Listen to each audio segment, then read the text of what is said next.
Today, Vanity Fair released a ton of awesome pictures and a behind-the-scenes video and a full preview article about The Last Jedi, and I'm here to break down what we learned about the characters and locations of the film, both new and old.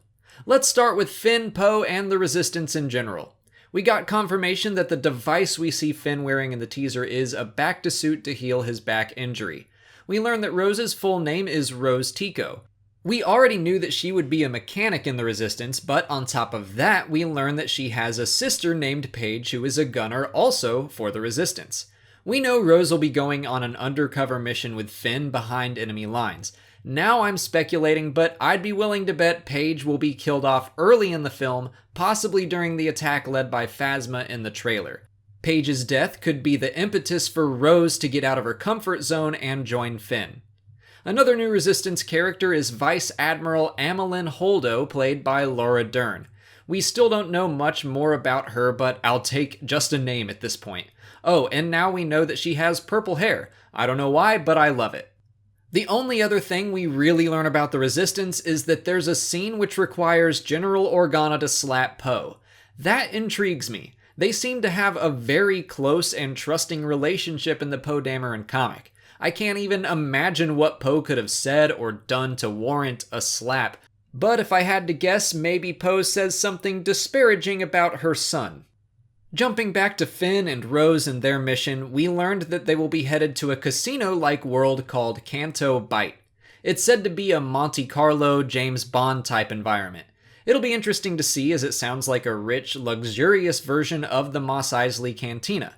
We'll be seeing a host of new and interesting creatures, but they all look so fancy.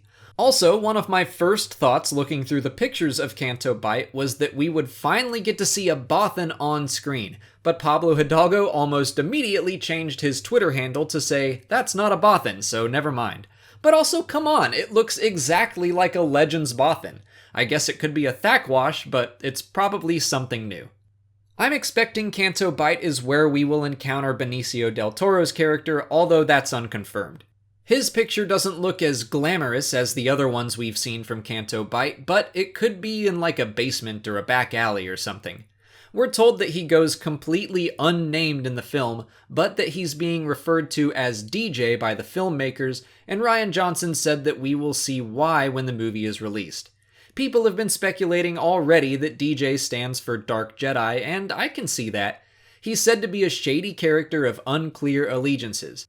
Dark Jedi don't have to be straight up evil. They use the dark side of the Force, but in Legends, plenty of them just used it for their own self-interest. Do they hurt people? Occasionally, but it's not like that's always their goal. I could see DJ being a character along the lines of Set Hearth from Legends and the Darth Bane trilogy. But DJ could stand for something else completely. I'm not going to go too deep into speculation here. But hey, speaking of possible dark side Force users, let's talk about the confirmed ones. Adam Driver hinted that Kylo Ren might be realizing that patricide isn't all it's cracked up to be, and says that his facial scar is internal as well as external. And since I haven't addressed my thoughts on how his scar moved between films, I'll go into that now. I don't care. It's a small cosmetic change that doesn't bother me one bit. Captain Phasma also appears unmasked. I'm guessing we'll actually get to see her face in the movie as well. Pablo Hidalgo, in one of Vanity Fair's articles, said that they only recently agreed that Phasma was actually a human. He also went into her new weapon a bit, and it sounds like we'll be learning about its origins in the Phasma comic book that comes out in September. That story is supposed to tell us how she got out of the trash compactor and off of Starkiller Base, but I'm sure there will be more to it than that. I'm guessing that weapon has significant meaning to her, and she'll make sure to retrieve it before she escapes. And let's talk about Phasma for a minute. I hope her readiness to lower the defenses of Starkiller Base is addressed at some point. I imagine it's possible no one knew of her direct involvement, so I could see her getting away with that, but if it's common knowledge, there better be some fallout for her. I really want to see Phasma kick butt this time around. Gwendolyn Christie deserves more than she got in The Force Awakens.